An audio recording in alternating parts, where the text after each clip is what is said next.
Nama Om Vishnupadaya Krishna Prestaya Bhutale Shrimate Bhaktivedanta Swamin Iti Namine Namaste Saraswate Deve Gauravani Pracharine Nirvishesha Sunyavadi Paschachade Satarine Jaya Sri Krishna Chaitanya Prabhu Nityananda Shri Advaita Gadadhar Srivasadi Gaura Bhaktivinoda Hare Krishna Krishna Krishna Hare Hare Hare Rama Rama Rama Hare Hare.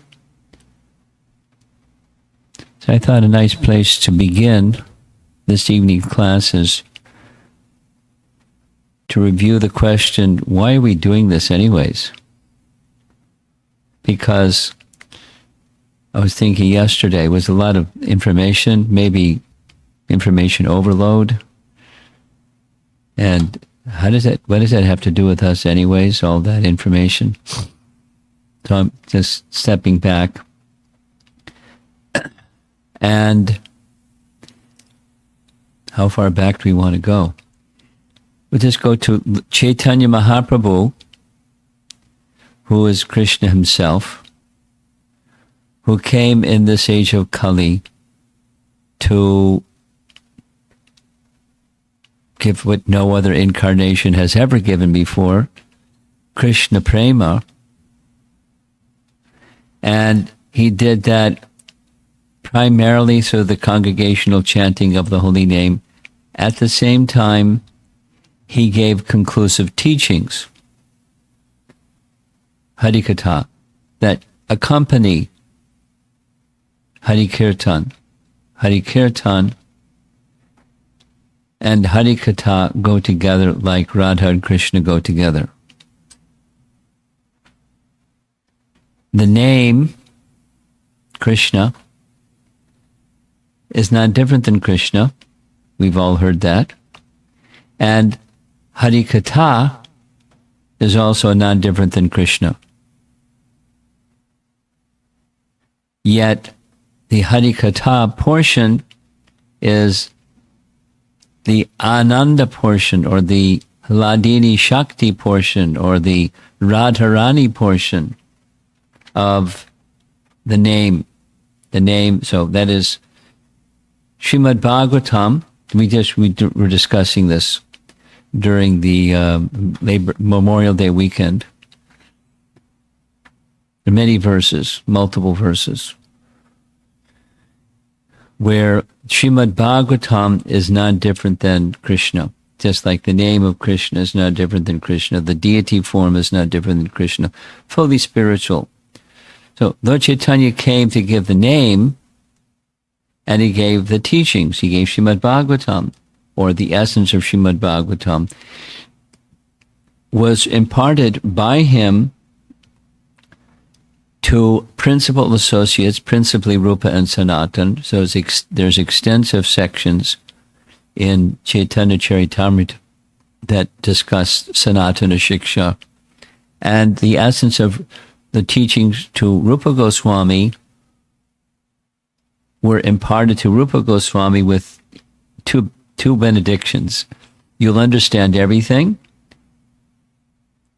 and you'll write everything that I've explained and expand on everything that I've explained. And he had those two empowerments. The Rupa Goswami is one of the main sources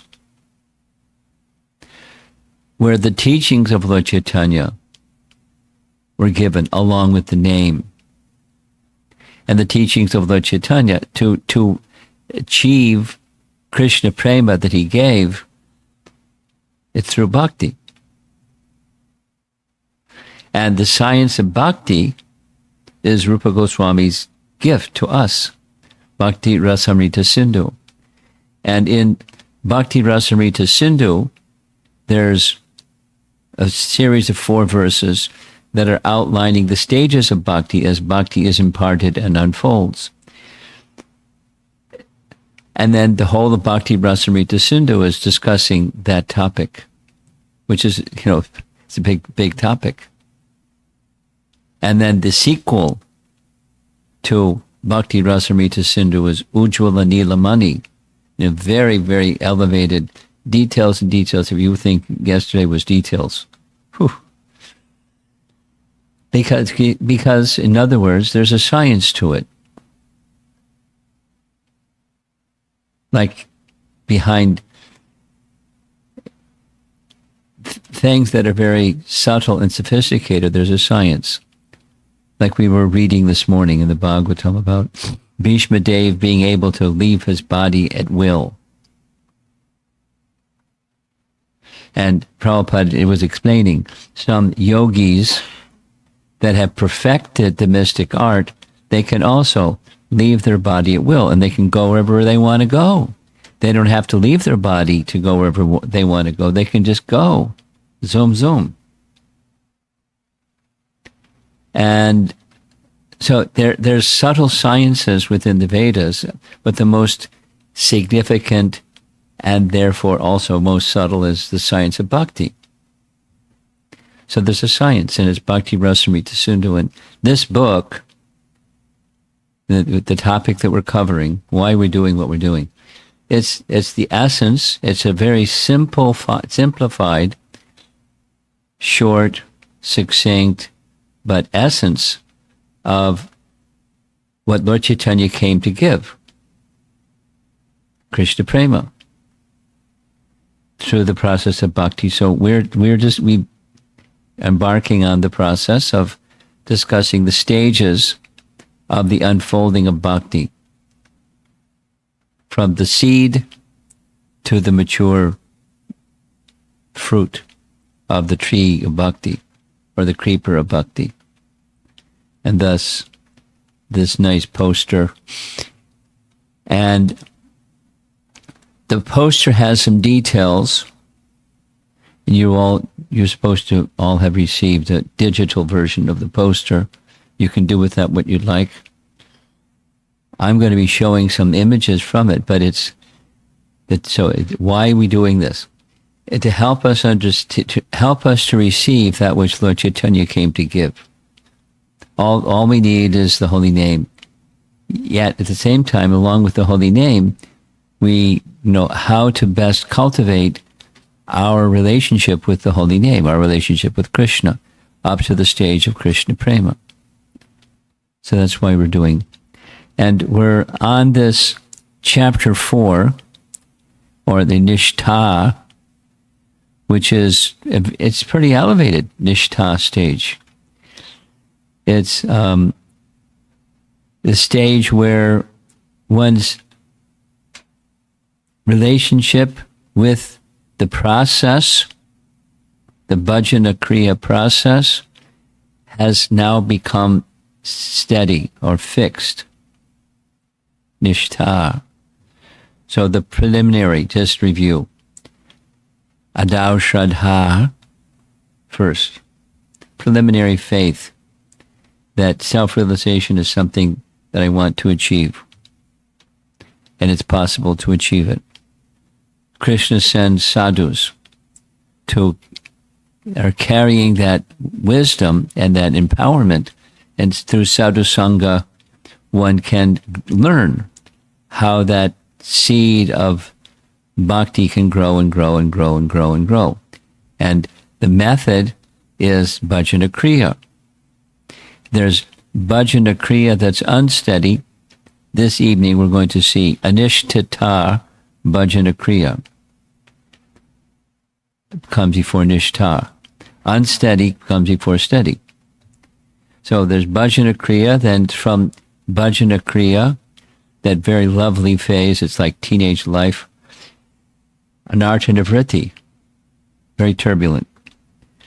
Discovering there's unwanted things inside that I never even knew were there. That's uncomfortable. And then dealing with it by the right method, because we have good instructors. We have sadhus and the teachings of sadhus and the kriya, the activities of sadhus to help us navigate that anartha nivritti stage. So that's how far we've gotten. And then we just, at the end, just began touching the next section, which is nishtha, to go from unsteady to steady. And here's some of the things that we heard. This is just a little bit of review, but there's a nice verse from Padma Purana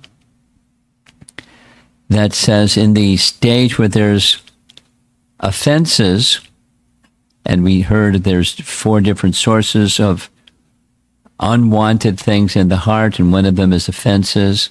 And when there's offenses against the holy name, a person loses all piety. And everything transcendental appears to that person to be mundane.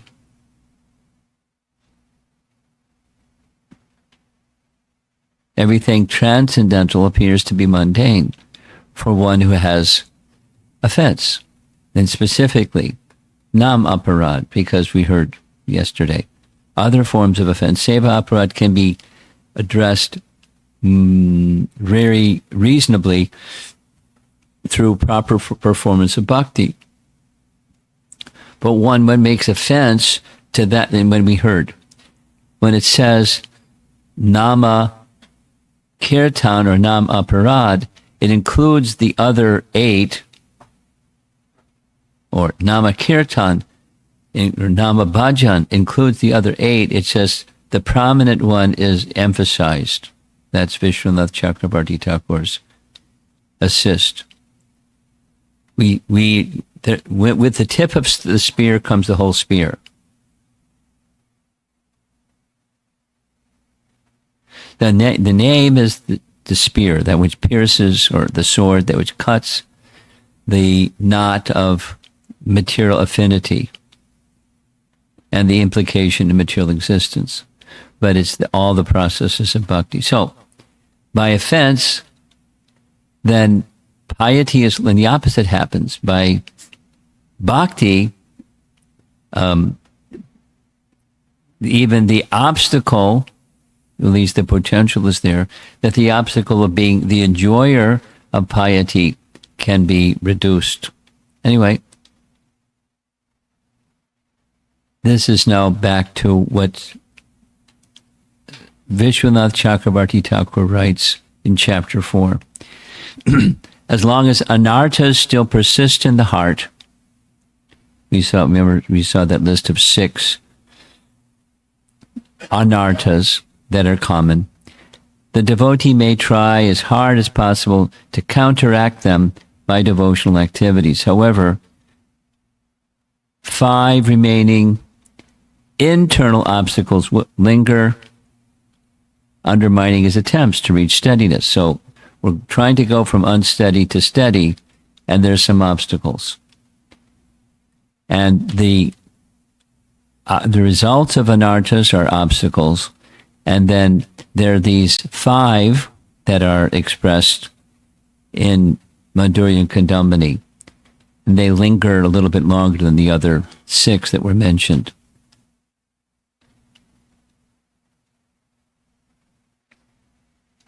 And this is prior to attaining Nishtha. 5 remaining obstacles, they're also removed eventually, gradually. So a sign that one has reached, the bell rings.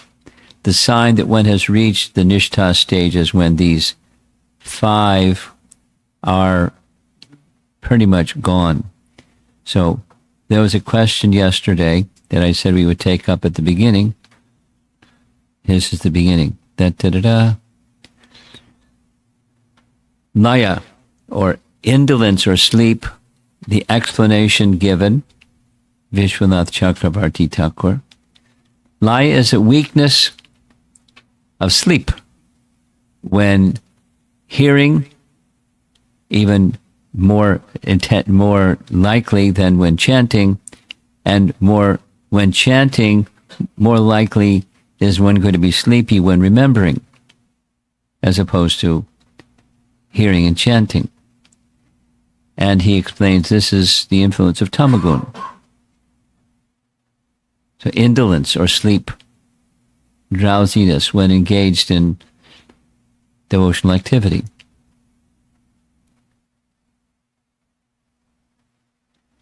Vikshepa, or distraction. We all know what distraction is. You know what distraction is? I'm looking at you. Don't look at him. I'm looking at you. Do you chant? Do you sometimes get distracted? Yeah, so you know what it is.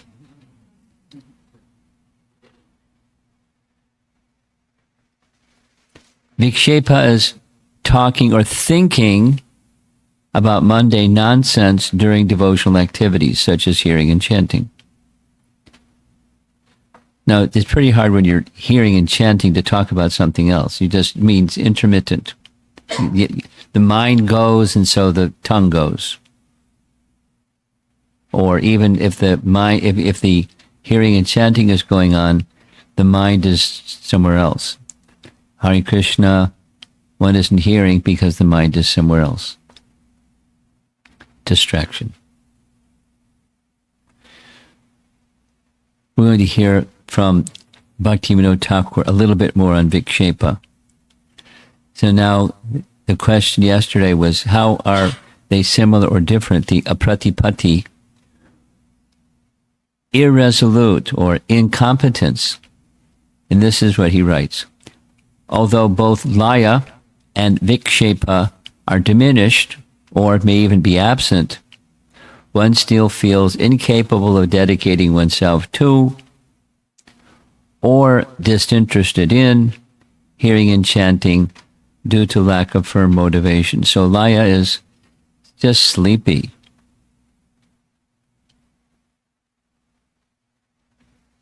And apratipatti is even when laya and vikshepa are diminished, I'm just not really dedicated. I'm not motivated. I'm feeling incapable. It's just not me. It's like, so.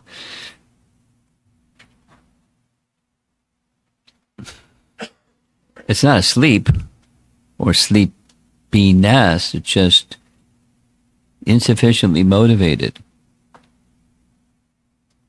Not sufficiently dedicated. Little disinterested.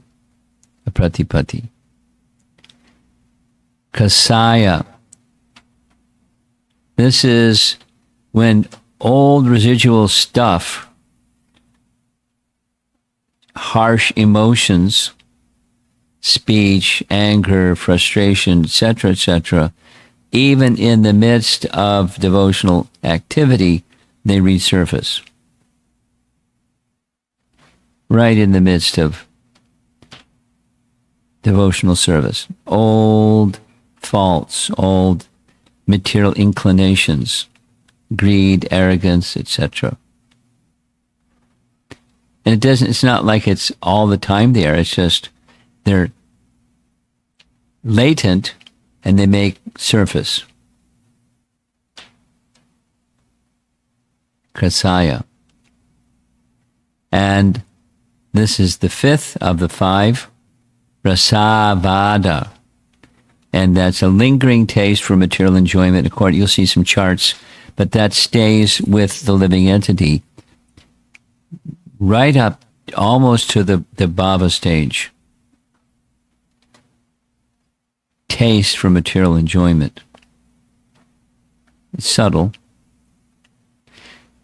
It means the mind is so attached to sense pleasure, meditating on it, that it's unable to hear and chant with concentration. So we started with tamagun and we're entering with rajagun, and there's a blend of rajagun, tamagun in between.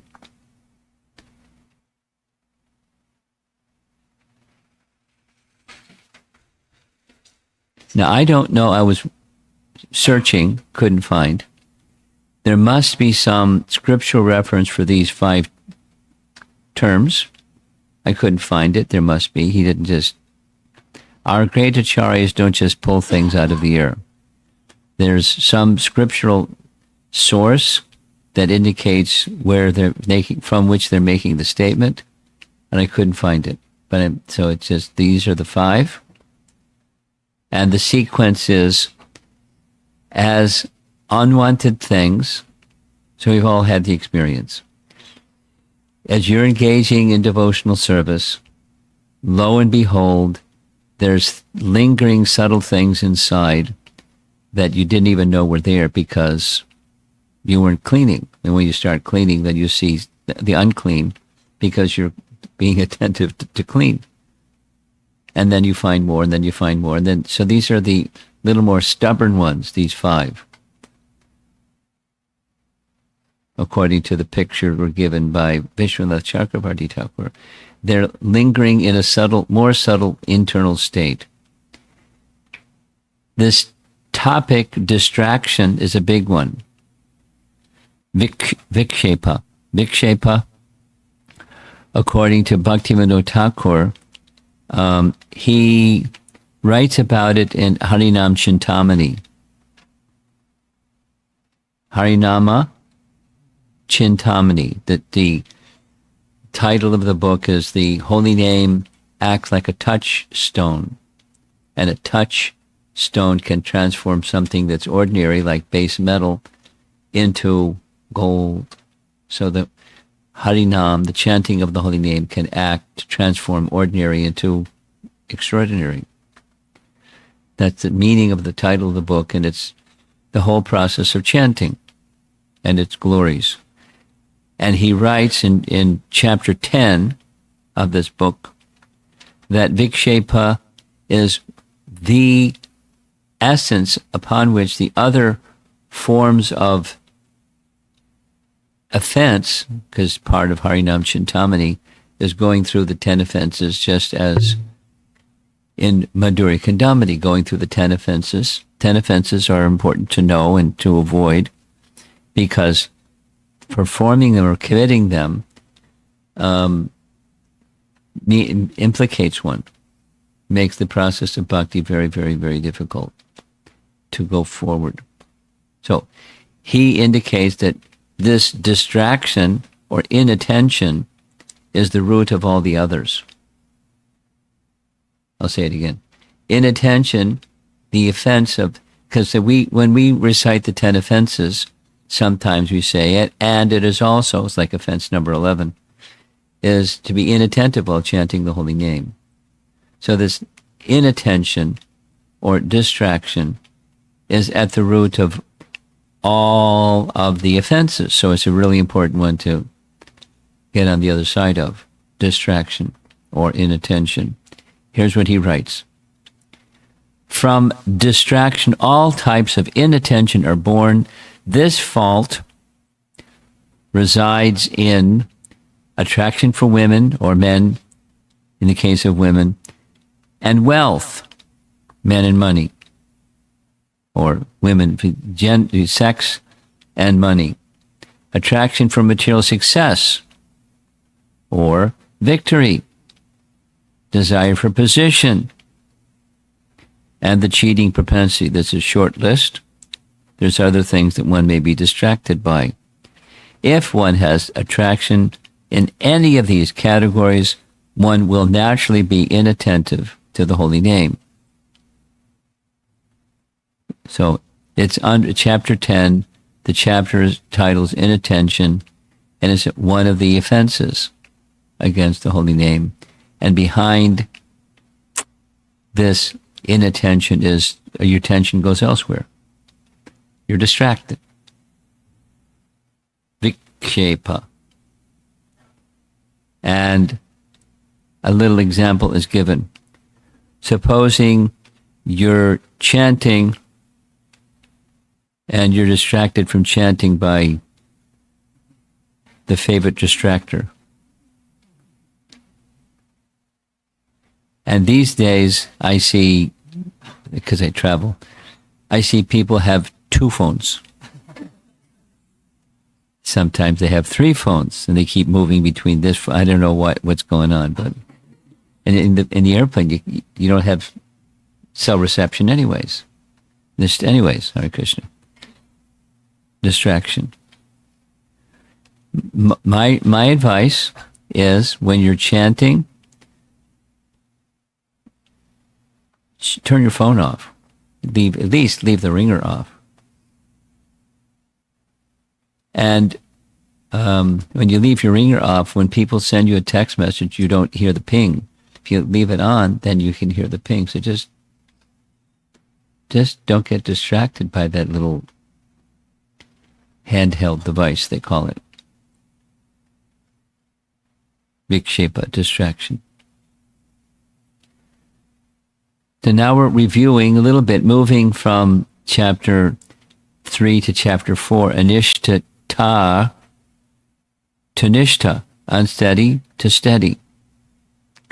Here's Vishwanath Chakrabarti Thakur makes reference to 3 verses, Canto 1, Chapter 2, text 17, 18. Let's say the verse together. Shrinvatam Sukkata Krishna Punya Shravana Kirtana Ridyantakstoya Bhadrani Vidhunoti Suritsatam. Important verse. These verses in Canto 1, Chapter 2 are a response that Sutta Goswami is making to the sages of Naimisharanya. We're asking a similar question. Their question is, Sutta, you are the son of Romaharshan Sutta. You know all the Puranic literature inside and out. And, Sutta, you just heard the essence of the entire Srimad Bhagavatam directly spoken by Shukadev to Maharaj Parikshit. You were right there in the audience. And you have the capacity to assimilate it. Sutta, the Vedas are really, really, really vast.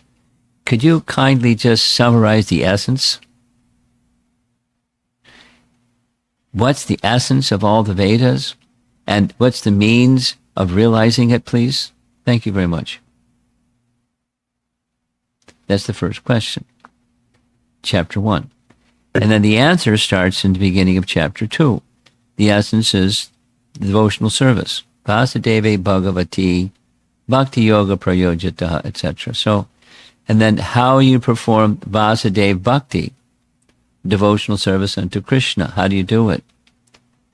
And here's the verse.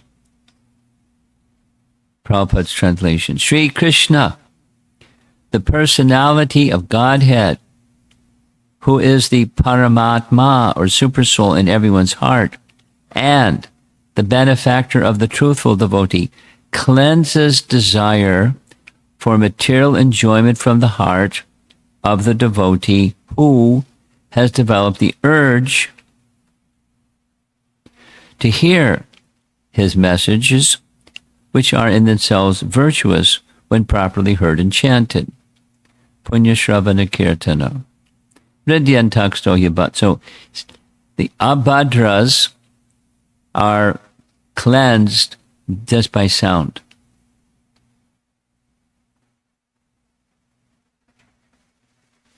That's a nice way.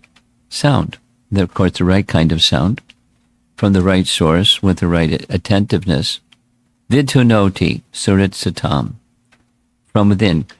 So the sound is coming into one's ear, but Krishna's in the heart. And when Krishna sees that eagerness to hear, Krishna from within the heart helps do the heart cleansing as well as the sound itself. Double action cleanser. The sound and super soul. Then, this is the Nishtha verse, number 18. Nashta prayeshu abhadreshu nityam bhagavata sevaya bhagavati uttama shloke bhaktir bhavati naishtaki. So the last word, naishtaki, is where the nishtha phrase, the same Sanskrit root, dhatu, nishtha and naishtaki, same verbal root. And it says the abhadras, same as the previous verse, abhadra, nashta prayeshu abhadreshu, nashta abhadra. They're prayeshu, almost is the qualifier indicating the nishtha stage, almost gone. Here's the meaning. This bhakti can take care of everything, but there's a stage where it's not yet completely taken care of, but bhakti becomes so much awakened, and the previous verse, the attraction for the lower modes of nature and the enjoyment from the lower modes of nature becomes sufficiently cleansed that bhakti overwhelms the residual stuff, largely. Now, we heard just a moment ago, those 5 residual difficulties, they may surface. Residual tendencies may surface, but largely they don't. And nishtha is when they're gone. Or bhakti is now sufficiently strong that they're gone. They don't act. Clear? It's the cleansing and awakening. 2 things bhakti does. Cleansing, material. Awakening, spiritual. Awakening of who we really are and the inclination to serve transcendental purposes and transcendental objects, Guru and Krishna and the scripture and the mission and all those nice things, because we see them as they are, as opposed to the covered condition where we don't see them as they are. We see them as material if we're immaterial consciousness. Here's the BBT translation.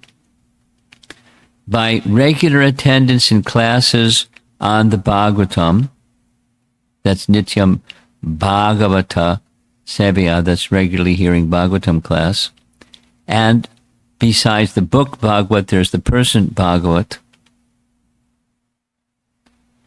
and by rendering service to the pure devotee, those 2, Nityam Bhagavata Sevaya, all that is troublesome to the heart is almost completely, that's the prayeshu, almost completely destroyed, nashta prayeshu. And bhaktir bhavati, loving service unto the personality of Godhead, who is praised with transcendental songs, that's the Uttama Shloka phrase, is established as a revocable fact, naishtaki. So that's the nishtha stage. Chapter 2 from Canto 1, verse 18, is this verse, or this stage of bhakti, the nishtha stage. Chapter 4, Madhurya Kadambini. This is just an embellishment. Now, this same verse, that little drawing out in the upper right, that means Vishwanath Chakravarti Thakur, and he made a commentary on this verse in the Bhagavatam. Naturally, he had a commentary on all the verses of the Bhagavatam. So he writes in this commentary that aparads, or of the four sources of anarthas, aparad source is weakened as one progresses towards the nishtha stage. And the weakening continues right up until the bhava stage, which means there's still some residual stuff. It's not squeaky clean yet. It's still nishtha. It's nashta prayeshu abhadreshu, but not complete. And that weakening of the aparads, the consequences of making offense, continues right up to the bhava stage. And he also comments that this on the meditation part, the mind concentrating, instead of being distracted, which we all have experience of being distracted while chanting, the tendency to be distracted is changed. It's this nishtha state. When it's actually attained, the concentration becomes, the attention becomes very easy and natural, which leads to the ruchi stage. That's the stage after this one. And what his statements in 1 to 18, it's confirmed here. He writes this. Now we're bouncing back to Madhurya Kadambini, chapter 4. Let's say the verse together. Tadara justamo bhava kamalo bhadayasyaye cheta aitair anavidham stittam sattve prasidati. So we all know Rajatama, that's the modes of passion, ignorance. And the outcome of Rajatama is kama and lobha. Kama, result of rajas. Lobha, greediness. Prabhupada says this over and over and over and over and over. Lust and greediness. Passion and ignorance. And instead, stitvam sattve, as those become reduced, then sattva, one becomes situated, stittam sattve prasidati. As soon as irrevocable loving service, that's the nishtha stage, irrevocable loving service is established in the heart, the effects of nature's modes of passion and ignorance, such as lust, desire, and hankering, disappear from the heart. Then the devotee is established in goodness. Please note, goodness still has a mix of the lower modes, but goodness is not Shuddha Sattva, but it's Sattva. He becomes completely happy. Sounds pretty inviting. There's some scrubbing to be done in between now and being very happy. His commentary in Madhurya Kadambini, in this verse, the Sanskrit word cha, kamalobhayas cha, yea. So, conveys the presence of passion and ignorance in the heart of the devotee.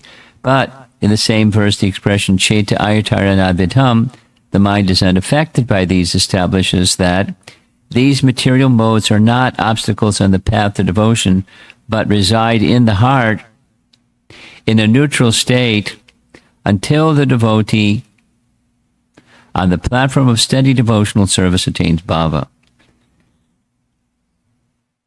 It's just, this is just saying, you're not there yet. The bell didn't ring yet. Just keep going. When the steady stage is reached, that's great. It's not unsteady anymore. It's steady. But you have to get squeaky clean. You have to keep the cleansing going on.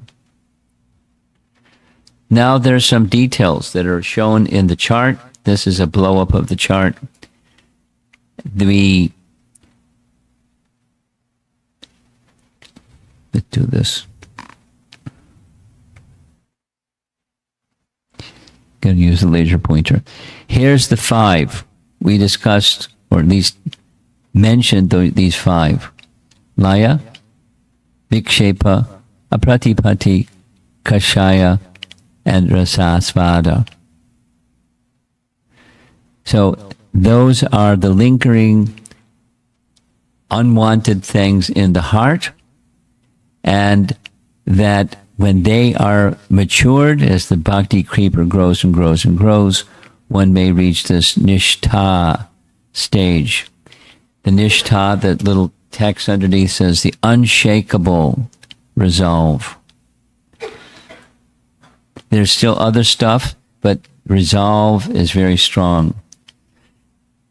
The apratipati is resolve isn't strong. And nishtha is strong. Unshakable strong. That's attaining the nishtha stage. So it's something in between unsteady and steady. Apratipati is the cause of unsteady. And then on this side, here's some nice Sanskrit terms we're going to be touching on next. It's all in the chart. The book is just the source of what the chart is from. So there's steadiness in bhakti.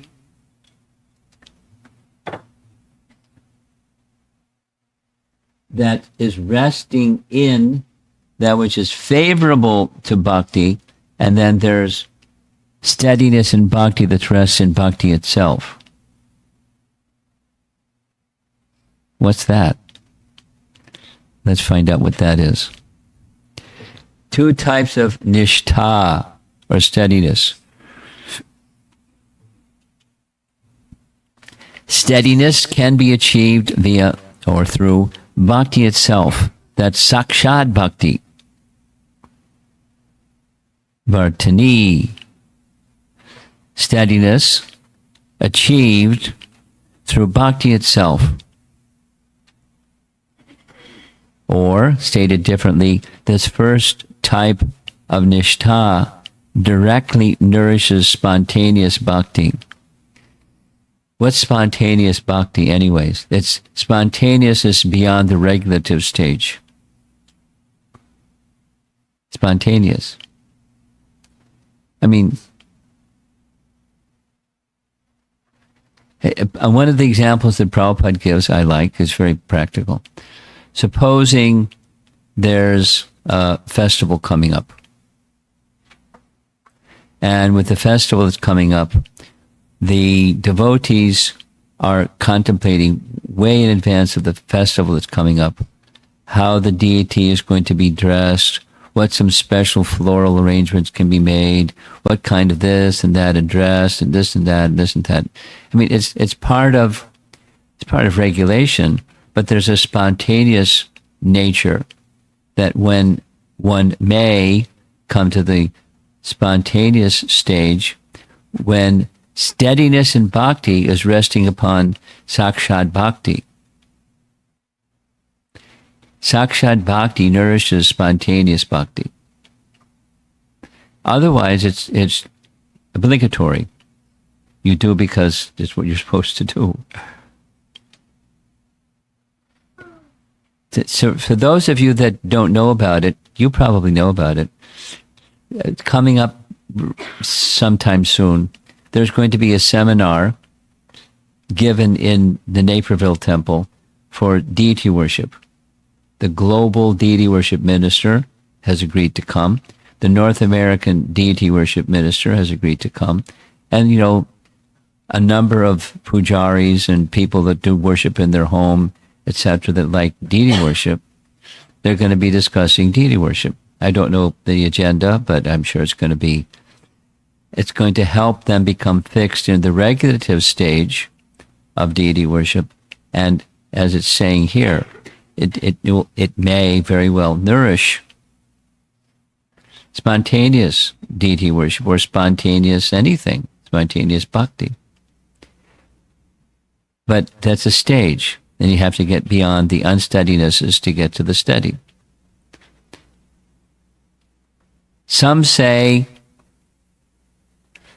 it's progressive. First comes steadiness on the body platform, then on the vocal platform, then on the mental platform. Some say there's that progression or sequence. And some others say, no, it differs from different people depending upon the eagerness to serve in a particular capacity. So you can't really say this, then that in sequence.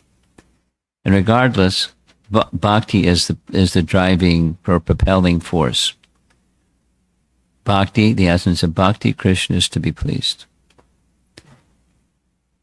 And my happiness is Krishna's happiness, so that's my life in the stage of bhakti. And there's the regulative, and then there's the spontaneous. So steadiness in bhakti itself, then here comes this other one. Steadiness in bhakti may also be achieved with the support of elements favorable to bhakti. So what are some of the elements favorable to bhakti? Giving respect to others. Amanina. Forgiveness. Anukulya. Humility. You can just make a long list. It's just a short list. Mercy. Friendliness. And those good qualities, they give support to bhakti, but there's not the essence of bhakti. It's not sakshat bhakti. They're there for those that are, you know the verse, Yashasti Bhaktir Bhagavat Yakinshana. You know the verse? Sarvayur Ganesh Tatra Samasate Sara Harab Abhakta Shikuto Mahadguna Manorati Nasati Davato Bahi. So it's a nice verse which says, for those who are devotees become naturally decorated with good qualities, the good qualities of the demigods. So my bhakti may not yet be steady, but I may be decorated with some qualities that are qualities of the demigods, decorated by, who's the decorator? Krishna is the decorator. He's the source of all good qualities. So he decorates his devotee with good qualities. They may become steady through the assist of those good qualities. Steadiness assisted by or achieved by good qualities. Whereas they may not be fully established in sakshat bhakti. But there's the appearance of steadiness. This second type fosters complementary bhakti qualities. So there's a different kind of steadiness. When nishtha is achieved by sakshat bhakti, there may be residual traces of some unwanted things. Though remember those unwanted things: arrogance, anger, something. And they may come out because one is strong by sakshat bhakti, and when sakshat bhakti is there, those unwanted things, they're diminished by sakshat bhakti. Anyway, it's a detail. And he concludes this little description by saying, to discern, is the steadiness of this devotee due to sakshat bhakti, or the steadiness of this devotee due to characteristics that are supportive of bhakti? Which type of steadiness is this particular devotee who seems to have achieved steadiness? And his conclusion is, it takes maturity to be able to make that distinction. We'll see something a little bit further. Now, there's a nice reference to this very same verse, the Nashtaprayeshu Abhadreshu verse, 1-18, that's mentioned in Jiva Goswami's Bhakti Sandarbha. In Bhakti Sandarbha, he references this verse to say that In order to achieve, listen carefully, I'll say it slowly. In order to achieve steadiness by the process of gyan, steadiness by the process of gyan, all impeding features have to be removed for steadiness. It's possible. A jnani can become a perfect jnani, and then perfect jnani, he doesn't waver from gyan. Be fixed in knowledge. But for that steadiness in the path of gyan, all the unwanted things have to be gone, which is not easy. However, his comment in Bhakti Sandarbha is, Bhakti is stronger than the Gyan process because there will be some residual unwanted things, but they won't be able to act because Bhakti is so powerful, they can't act.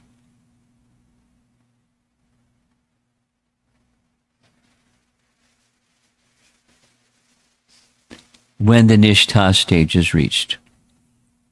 Before the Nishtha stage is reached, they may act.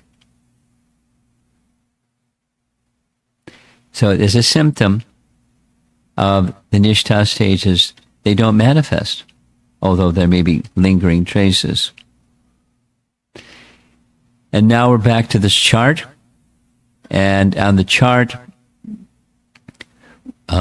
we see on the far right, there's the body, words, and mind stages of steadiness in Sakshat Bhakti. And on the left side, there's these characteristics of good qualities that a devotee becomes decorated with, that may be the characteristic of steadiness. Now I like this example. Just like a magnifying glass. Have you ever worked with a magnifying glass before? Yeah. Have you ever done, because I did this as a kid, so I'm asking you as from one kid to another kid. You ever use a magnifying glass and get it in the sunshine such that the light that's going from the magnifying glass goes into a little point and it burns a hole in the paper or wood or something? Never done that? Try it sometime. Get a magnifying glass. And if you have to hold it in the right angle, and you have to hold it steady. This is Nishtha. You have to hold it steady, and then that light gets focused down to a point, and it burns. It's the same light that's just shining anywhere. But if you take the magnifying glass and hold it at the right angle and keep your hand steady, then the light becomes very, very focused, and it's fire. The light of the sun is fire. We don't feel fire. We feel heat, but we don't feel fire. But the magnifying glass can make it fire. It'll burn. You can burn a hole in paper. You can burn wood. You can burn your hand. You can burn somebody. Don't do it. But the heat is there from the sun, and it can be made focused by a magnifying glass at the right angle. That's this point. Just as a piece of paper will not burn immediately by intensifying the sun's rays on it through a magnifying glass, but only when it is steadily focused for some time. Similarly, devotion will only alight in our heart if we stay focused on the object of our devotion steadily for some time. It's a very good example. Keep moving your hand around, and it's not going to burn. You have to hold your hand steady. You have to hold it at the right angle. You have to, there's some technical things. But that steadiness is achieved when it's like a magnifying glass. Therefore, to get a taste, which comes after the stage of steadiness, comes ruchi. This is the prelude to Ruchi. To get taste in devotion, we must remain attentive and fixed. What's the practice to do that? Now, this is drawn from Patanjali Yoga.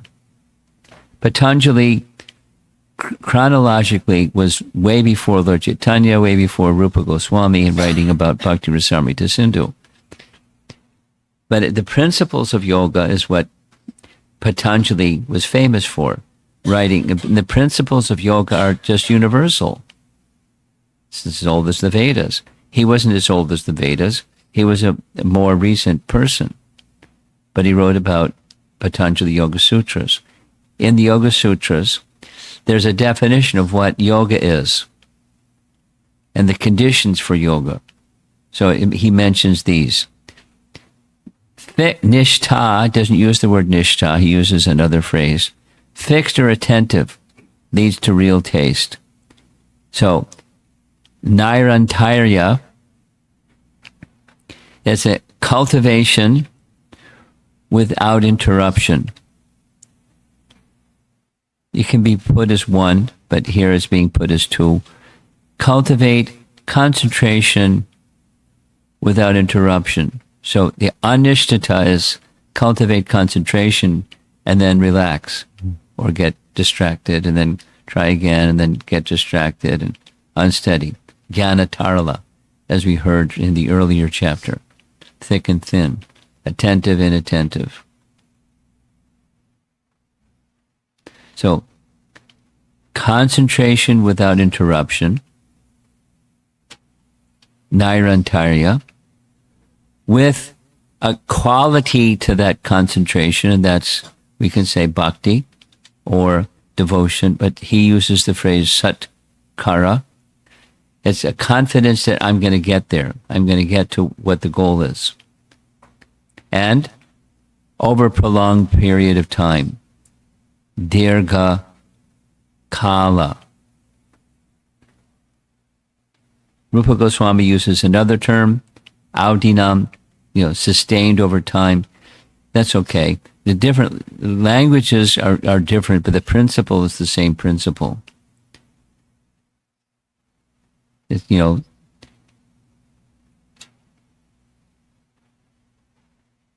Same as the nashta prayeshu abhadreshu, nityam bhagavata sevaya. Nityam, prolonged period, daily. Dirgha kala, prolonged period of time, every day, every day, every day, every day, every day, every day, a prolonged period of time. With a quality for us is that Krishna should be pleased. That's the bhakti principle. His is not emphasizing, Patanjali is not emphasizing bhakti, he's just describing yoga in general. It's where you do something steadily because you have confidence. It's going to get you to where you want to go. The yogis, like this morning's Bhagavatam class, the yogis that can travel anywhere they want to go. Zoom, zoom. How do they get that? That's a power. They have confidence. They're following some Vedic codes and that they get powers, and off they go, doing things that ordinary people can't do.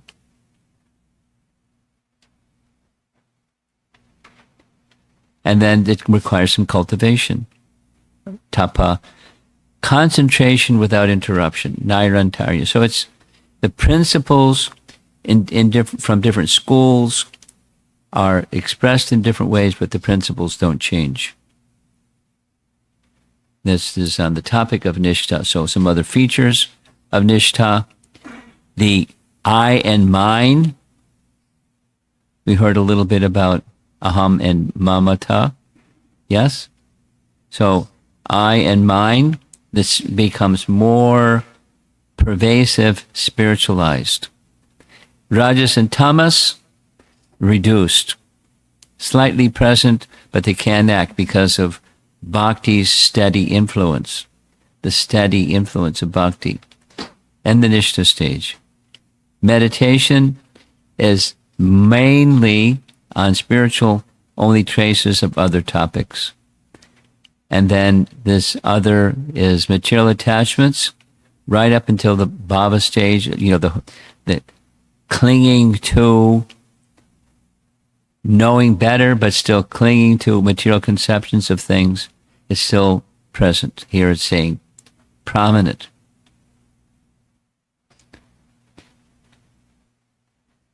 Now, I kind of took a slide at the very end and moved it up so you can see it twice. Here's during different stages of bhakti. The stages of bhakti are on the left, from sadhu to shraddha all the way to prema, and it skips one from sadhu sangha anishtata to nishtha. It skips an nartandavritti. That's okay. From anishtata bhajana kriya, one can get to nishtha. So the spiritual aspect, I just abbreviated because of space, and material aspect. And in this material aspect in the prema stage is completely absent. And the bhava stage is an empty shadow. The material aspect is a trace in the asakti and so forth. That's so material becomes, it's inversely proportionate. Material aspect becomes reduced, and the spiritual aspect becomes increased. Just a different nomenclature. Because at the end of each chapter he says something. This is just an assimilation of all those things that he said. And then so the mind and the attraction of the mind for the personality of Godhead. In anishtata, it's occasionally or momentary.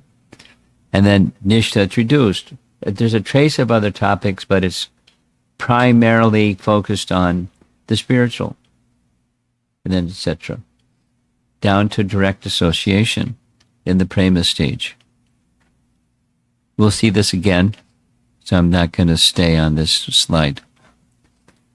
Now, here's a very simple litmus test. How do you determine, because we heard who's on the platform of nishtha, there was how to discern whether it's from sakshat bhakti or the characteristics that are supportive of bhakti. That takes discernment, it takes maturity to understand. But just even that someone is in this stage of nishtha or steadiness, see whether they are consistently intense in their endeavor to hear and chant, or if they are slack or intermittent, intense and slack. If they are steady day after day and intense in their effort to be attentive in chanting day after day, hearing in other forms of devotion besides chanting, then anartha-nivritti will progress quickly, and offenseless chanting will be quickly approached. Such sadhakas are approaching the stage of nishtha. And we're almost done. Summary. This is a key thing to capture. Laxity versus intensity of effort. Or there may be more difficulty, less difficulty. That ease in hearing, chanting, and doing other devotional service, they're the criterion for entering into as well as evaluating steadiness in bhakti. So if you don't remember all the details, remember this point. Intensity versus laxity. We mentioned this sometimes, a couple times yesterday, mentioning it again. So it's not fanaticism, it's steadiness, because steady, intense, that's steady is not passion, it's not bursts of enthusiasm and then Ghana Tarala. No. It's steady. With faith. When the anarthas are that were impeding it previously have been reduced so that that steadiness of effort and determination keeps going with enthusiasm. Rupa Goswami's Utsaha Nishchaya Dharyat, another way of saying the same thing, to achieve steadiness in bhakti. End of chapter 4.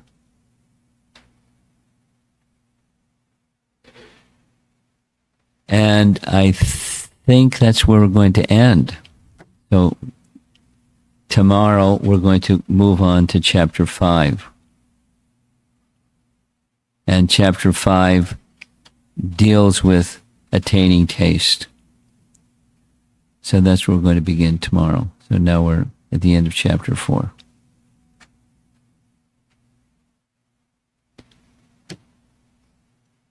Any discussion?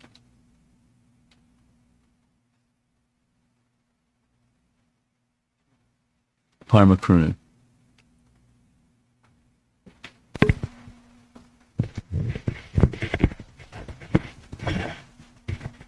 Hare Krishna Maharaj. In that chart that you showed, which had all the 9 stages and the material attachment, it said at the Nishtha stage, the material attachments are still prominent. But also we say that Nashta Prayeshu Abhadreshu is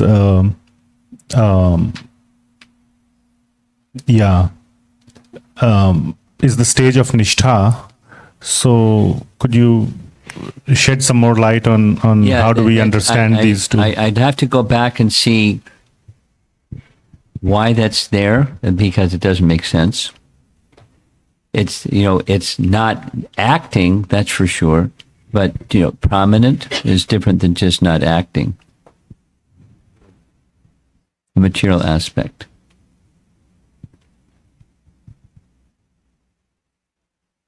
You could say, residual or covered, but not, why prominent? That's a good catch.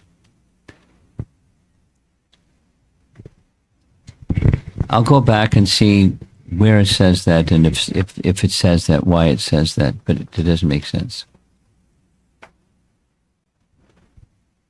Yes.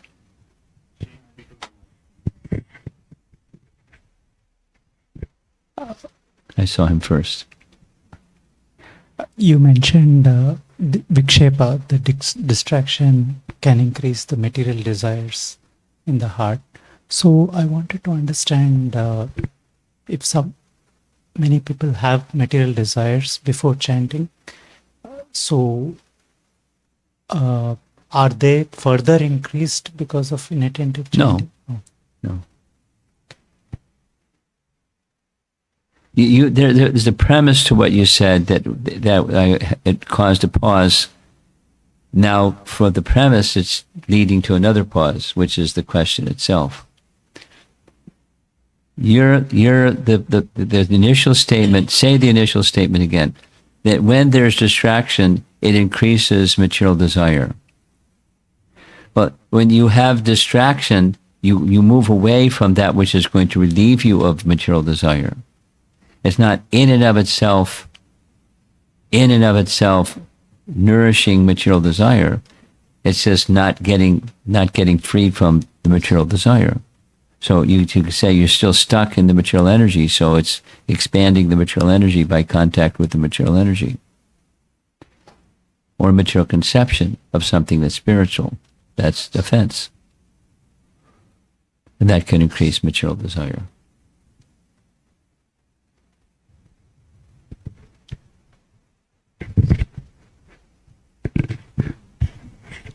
Hare Krishna, Guru Maharaj. Guru Maharaj, I have 2 questions. One is the 2 verses which we did, 1 to 17 and 18, Shranvata Swakatha Krishna. In the translation, it said that Krishna removes the desire for sense pleasure. And our part is to hear his messages. Yeah. That's it. Like, this is what is our part in that to do it, and then rest is on Krishna to remove that? Well, it's two. I mentioned this when I went over the verse. It's a double action cleanser. That is Paramatma from within and the sound vibration from without. But our part, which is what the language that you're using, is you hear with attention, or strive to hear with attention. Hearing, and then qualitatively hear with attention. And it hear with attention can mean different things. Intention can be, I want material stuff. So I'm attentive because I want material stuff, and this is going to give me material stuff, so I'm attentive. But if I want this adau shraddha, if I want self-realization, I want to know who I am beyond stuff, beyond the material covering, and the expectations for happiness through the material covering. So there's variables. All I'm saying here is there's qualitative variables in attentive hearing. But yes, our attentiveness in hearing is our part. And from that, including, is then the service that you do based upon what you've heard. The application of the heart's application and the body and the mind's application, or the word's application of what you've heard. And that's our bhakti process. And then the rest is on Krishna, as you put it. But I have heard in Madhurya Kadambini, other classes, not from you, that, how can I put it in the words, that Krishna will only help us removing all those anarthas from our heart only if we desire in that direction. If we do not have that desire to get our anarthas removed, then Krishna will not do it. Well, I'm uncomfortable with that. I mean, I don't know if you're quoting the speaker precisely correctly. That's one thing. But the I don't know about that is, I mean, you've heard me say it 100 times. Here's 101. We're not the International Society for Anartha and Vritti Consciousness. We're the International Society for Krishna Consciousness. So the effort that we need to make is to bring our attention to Krishna, not the effort that we need to make is anartha removal. We need to be vigilant about what the anarthas are and the removal of anarthas, and not nurturing them, not getting, enthusiastic for anarthas. But that's not where our attention should go. Our attention should go to how to overcome anarthas, how to overcome any, from the different sources that anarthas arise. Focus on the object, not focus on the anarthas. Or I want to get rid of these anarthas. I want to get closer to Krishna. That's the tip of the spear, or the tip of the arrow, the tip of the essence of bhakti. Anukulyena Krishna Anushilanam. Then there's the first part. Anyabhilasha shunyam jnana karma jadavartam. Okay. But how does that happen? It happens by the tip of the arrow. By sakshat bhakti. That's my understanding. If the person is so attached to their material sense pleasures, what is the best thing? Just pray to Krishna for help? Take prasadam. Join kirtan. And then, how many persons did Prabhupada rescue from the pit of sense gratification? Just from the joy of being with Prabhupada and being in kirtan with Prabhupada and serving Prabhupada's mission. They left all that nutty stuff. His audience was very unfortunate people. So, but they were made fortunate. So, lingering attachment, material attachment, yes, one has to let go. And to let go, one has to be, yes, there has to be willingness to let go. But my comment on that particular point is, you can let go and then take it again. Yeah. Unless you have that shelter. It's going to happen. The bungee cord effect is going to happen. It's going to go back to where it was. It's not steady. Now, I'm remembering your question. The question is, starting point of this discussion is, you heard from someone saying that unless we actually desire to overcome the anarthas, we're not going to overcome the anarthas. And I'm saying, I'm not comfortable with that. I may not even know what all the stuff. And I want to come before Krishna and Krishna smiles. That much I know. And I'm not fit. That much I also know. But Krishna is very kind, so I'm going to go towards Krishna anyways. In ways that are enjoined as a practicing sadhaka to do. So it's important to know the do-nots, and to do the do's and not do the do-nots. But the essence is bhakti, that Krishna should be pleased. That takes care of it. That's my understanding. I may be oversimplistic. That's my understanding. One more question. Rasa Swada, the fifth obstacle. Yeah. I am remembering a verse from 11th canto, which we have discussed many times, Uddhava Gita, where Krishna says, Bhakti is for people who are not too attached or not too detached. So what I would like to know is, what are the examples of not too attached? Does that include little bit of sense pleasure, or what are the examples that will fit into that category? Well, that's an example. I mean, household life, regulated sense pleasure. Welcome under the house of bhakti. And then not too much and not too little. Not, okay, now I'm a householder and I'm chanting Hare Krishna so I can indulge.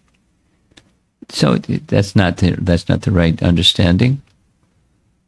Regulated with the intention that it becomes minimized or at least reduced.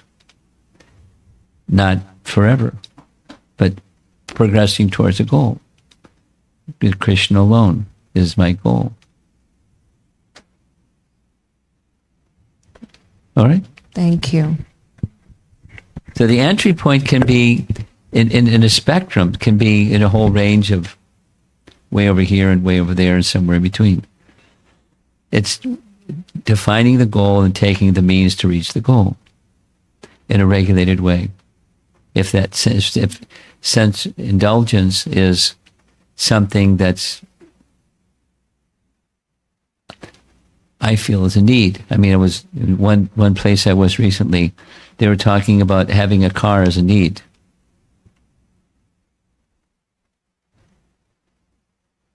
It's a way of life. It's not saying don't get a car, but a need. Anyway,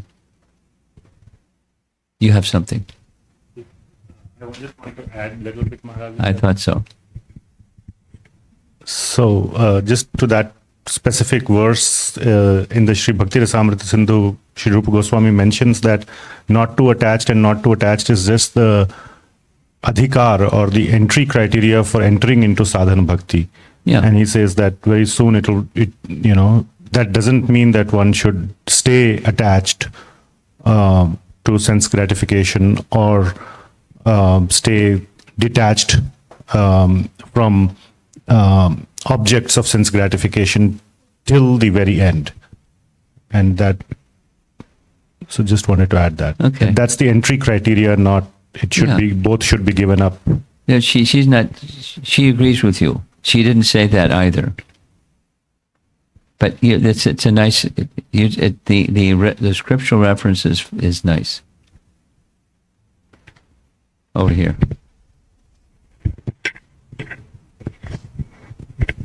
Hare Krishna Maharaj. Being a physicist, I understood two examples. So this is just my comment, and then there'll be a question. One is that if light would be bright, then you can see the dirt. Yeah. So Yeah. our aim should be to get the light brighter so that we can see what needs to be removed. Second thing is the steadiness. Unless you are steady, holding that Magnifying glass, you won't get the effect that bhakti. You won't reach to the stage where you want to be. So that steadiness is needed. So coming to my question is this. You just referred Harinam Chintamani, Yeah. chapter 10. 10, yeah. In chapter 10, there is a statement saying that unless you have Shraddha in Harinam, one should not be initiated into chanting, which I thought it's like catch-22, because if I meet someone who's getting onto this path, I would say start chanting. You would get there. So what do you say? I don't see the problem. What is Shraddha? It can be preliminary, Yeah. but so once initiated without a preliminary faith in the process, what's the meaning of that initiation? It's a show. It's a but rubber if stamp. you start chanting, you probably get the taste of Harinam, and But then taste is different than Shraddha. Okay. Faith, Shraddha is just preliminary. so that has to be there before you. He can't even do it unless. So, what to speak of a maturing stage without some faith? Okay. That's all that's being said. Okay. That's all. Okay. Don't read into it more than that. It's not. But here's another statement. Vishwanath Chakravarti Thakur expresses in Madhurya Kadambini that bhakti begins with Shraddha, and all the other 8 stages are simply stages of Shraddha. They go by different names, and the different names are manifesting symptoms and characteristics, but it's faith up to the stage of prema. That's one of the ways, one lens to look at the 9 stages of bhakti. It's faith in maturing it, the seed, and then the maturing of the seed. So No. Shraddha is the seed. Yeah. It's just okay. Or it's one of the ways of thinking of the seed of of bhakti. There's other ways of thinking of the seed of bhakti. Yes. It's a nice topic, isn't it? Hare Krishna Maharaj. So in Apratipatti, it was said, a line was written, it like lack of motivation. I wanted to get your input a little more on that. When one is not motivated to do it in spite of, let's say, having this pile of knowledge and understanding, various things can be said. Does it mean that, let's say about myself, does it mean that the faith is not solid, I'm not all in? Yeah. Is that the primary reason behind the lack of motivation? Yes. Well,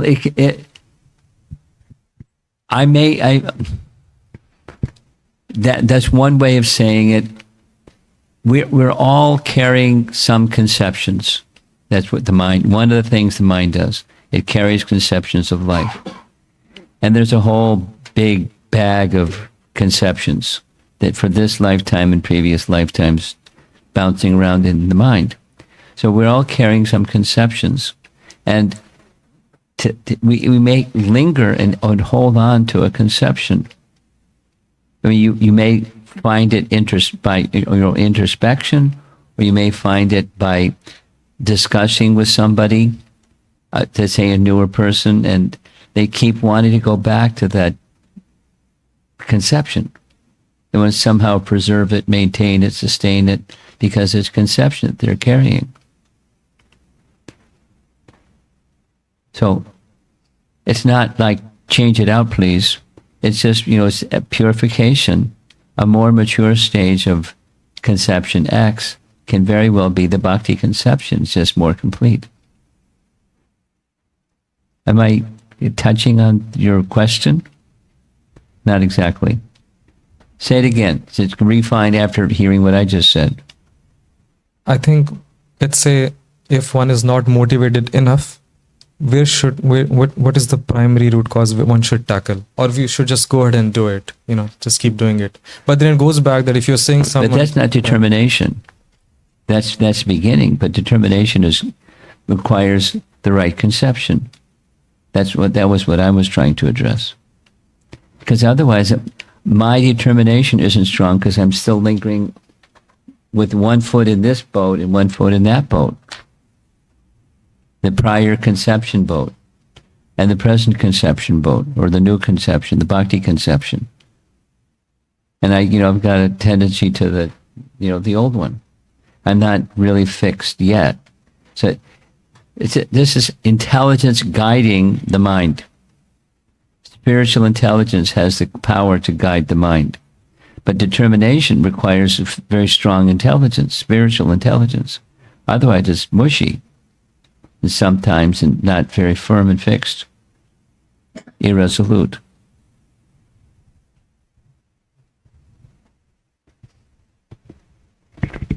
Hare Krishna, Guru Maharaj. So it was said, distraction leads to material attachment, increase in material attachment. Sometimes the distraction is not because of external devices. Sometimes what? The distraction is not because of external devices like cell phones or TV. Yeah. It's something that might have happened at your workplace. Of course. And those things, no matter how much we try to avoid, it's not possible. So how do we, in those cases of distractions, will that still lead to increase in material attachments? Or if so, how do we handle that?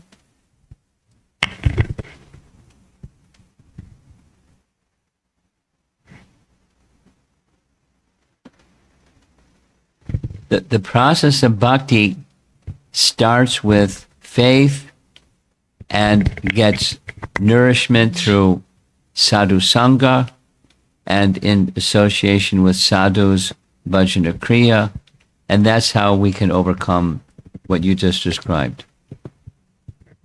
And it's not, but gradually, the two things, the purification and the awakening. When the true self, when I sent, it's Brahmabhuta Prasadatma Nasojati Nakangsati Samaksarveshu Mon Bhaktim Labate Param. That verse is saying the same thing.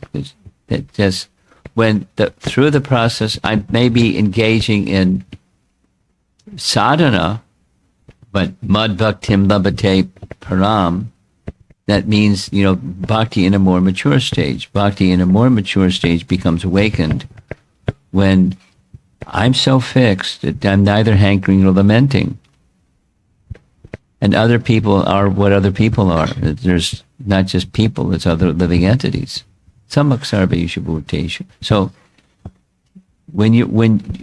by awakening of bhakti, what to do when there's some internal distraction is your question. Stay with it. Stay with the bhakti process, because of faith, it's going to take me to the place I want to go. So that has to do with this conception and determination. It's going to get me to where I want to go. And I'm not there yet.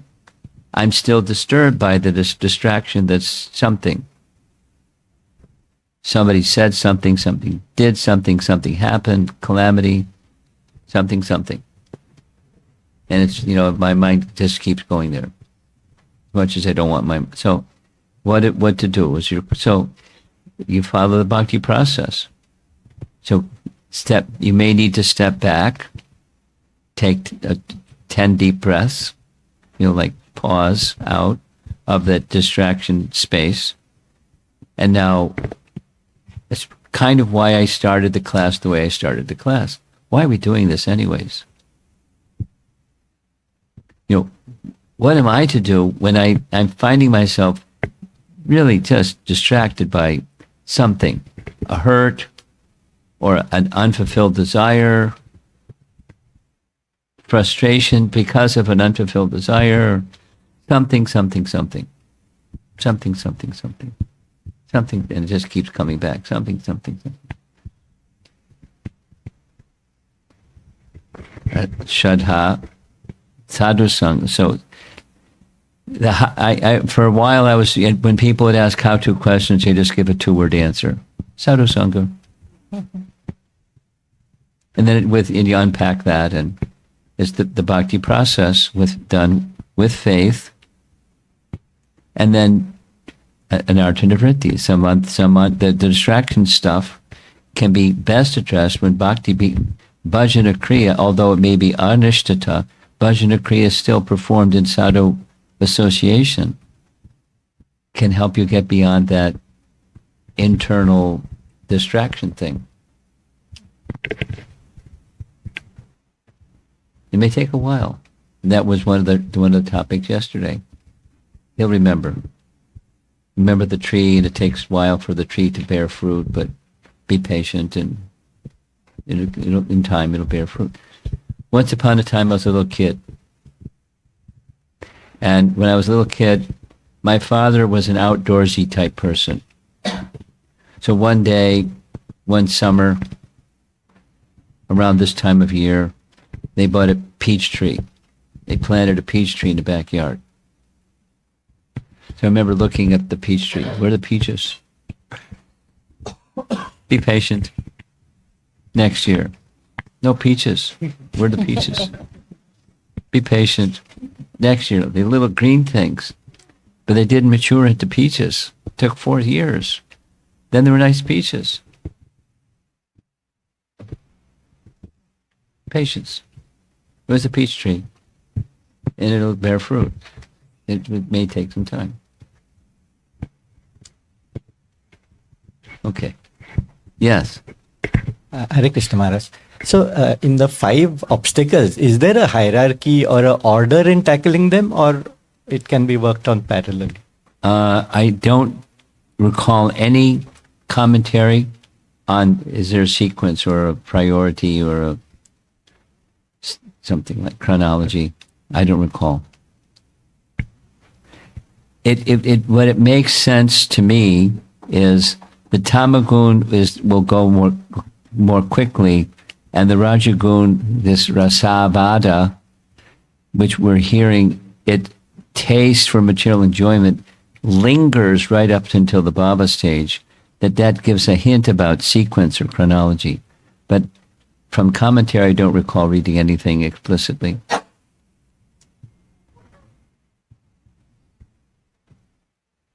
Okay, we're done. Srila Prabhupada ki, Vishwanath Chakravarti Thakur ki, Gaura Premanandi.